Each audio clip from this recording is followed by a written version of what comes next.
Dear students, हमारे channel में आप सभी का बहुत बहुत स्वागत है। इस वीडियो में आप देख रहे हैं कविता के बहाने कविता की व्याख्या। बहुत ही महत्वपूर्ण वीडियो है आपके लिए।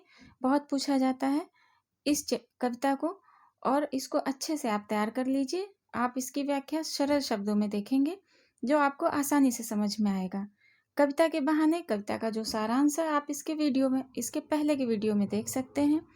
भक्तिन, आत्मपरिचय, पतंग, इन सभी के क्वेश्चन आंसर और इन सभी की व्याख्या आप हमारे प्लेलिस्ट में जाकर देख सकते हैं। आइए देखते हैं पहले कविता के बहाने कविता को। कविता एक उड़ान है चिड़िया के बहाने, कविता की उड़ान भला चिड़िया क्या जाने। बाहर भीतर इस घर उस घर, कविता के पंख लगा उड़ने के माने, चिड़िया क्या जाने। आइए इन पंक्तियों का पहले व्याख्या देखते हैं। उसके पहले हम संदर्भ देखेंगे। संदर्भ कैसे लिखेंगे उसको ध्यान से देखिए। प्रस्तुत पद्यांश हमारी हिंदी की पाठ्य पुस्तक आरोह में संकलित हिंदी कविता के सशक्त हस्ताक्षर श्री कुंवर नारायण द्वारा रचित कविता के बहाने शीर्षक से लिया गया है। यह आप प्रसंग संदर्भ में लिखेंगे और इसके बाद आप जो प्रसंग लिखेंगे वो इस प्रकार लिखेंगे। कवि का मानना है कि आज के आधुनिक युग में कविता का कोई वजूद नहीं है, क्योंकि आज का युग यंत्रों का युग है। ऐसे में यह कविता की अपार संभावनाओं को टटोलने का अवसर देती है। इन पंक्तियों की व्याख्या देखिए। इन पंक्तियों में कवि कहता है कि कविता एक स्वच्छंद उड़ान है। कविता की इस उड़ान को चिड़िया क्या जाने, अर्थात चिड़िया के उड़ने की एक सीमा होती है, लेकिन कविता की कोई सीमा नहीं होती। यह प्रत्येक जगह पर आजादी से विचरण कर सकती है। कविता के पंख लगाकर उड़ने के बारे में चिड़िया भी कुछ नहीं जानती है, अर्थात जहाँ पर चिड़िया भी एक सीमा तक उड़ान भरती है, लेकिन कविता एक मन में उत्पन्न होने वाले भाव हैं जिनकी कोई सीमा नहीं है। आइए इसका इन पंक्तियों का काव्य सौंदर्य देखते हैं।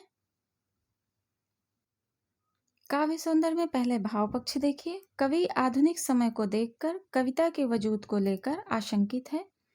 उसे शक है कि कहीं यांत्रिकता के दबाव में कविता का अस्तित्व समाप्तन न हो जाए, लेकिन कवि ने कविता को पूर्ण बताया है। कविता की उड़ान को चिड़िया भी नहीं जानती है कि वह कहाँ तक जा सकती है। इन पंक्तियों का कला पक्ष देखिए। काव्य सौंदर्य, कवि ने कविता के वजूद को आशंका से परे बताया है। उसने इसके लिए चिड़िया से तुलना करके इसके समाधान हेतु दर्शाया है, जिससे कविता में सौंदर्य उत्पन्न हुआ है। संपूर्ण पद में चिड़िया शब्द पर जोर देकर पद को भावपूर्ण बना दिया है।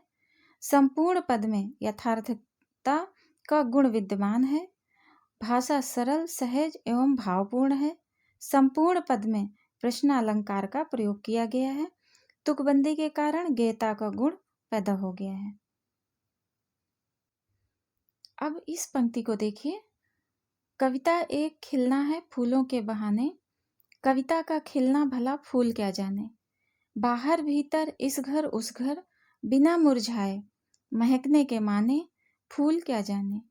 कविता एक खेल है बच्चों के बहाने, बाहर भीतर यह घर वह घर, सब घर एक कर देने के माने, बच्चा ही जाने। इन पंक्तियों का आइए व्याख्या देखते हैं। इन पंक्तियों की सबसे पहले संदर्भ में आप जैसे पहले बता चुके हैं वैसा आप संदर्भ लिखेंगे और प्रसंग में आप लिखेंगे प्रस्तुत पद में कवि ने फूल और बच्चे के माध्यम से एक यात्रा की है। एक ओर प्रकृति है, दूसरी ओर भविष्य की ओर कदम बढ़ाता हुआ बच्चा है। कवि कहता है कि कविता एक फूल के समान है, लेकिन कविता के खिलने के बारे में भला फूल क्या जानता है। फूल के खिलने की भी एक परिणति निश्चित होती है, एक समय सीमा निश्चित होती है। जब फूल मुरझा जाता है तो उसका अस्तित्व समाप्त हो जाता है, परंतु कविता में हमेशा वैसी ही महक बनी रहती है। कवि कविता को एक खेल के समान बताता है, जिसे केवल शब्दों के माध्यम से खेला जा सकता है।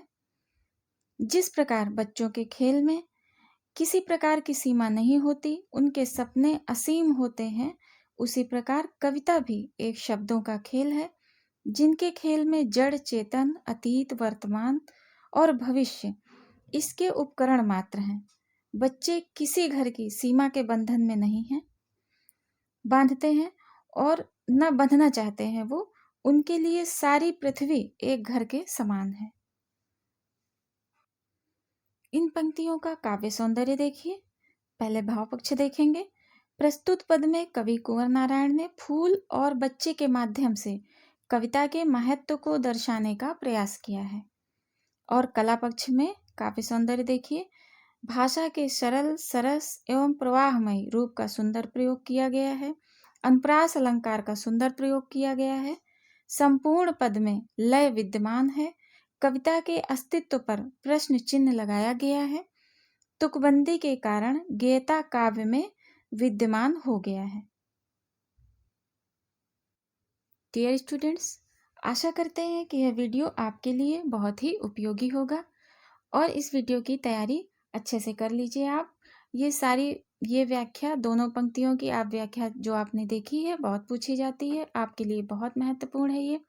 और हमारे अन्य वीडियोस को हमारी प्लेलिस्ट में आप देख लीजिए। भक्तिन, आत्मपरिचय, पतंग, ये सभी के आप प्रश्न उत्तर, व्याख्या, सारांश आप प्लेलिस्ट में देख सकते हैं।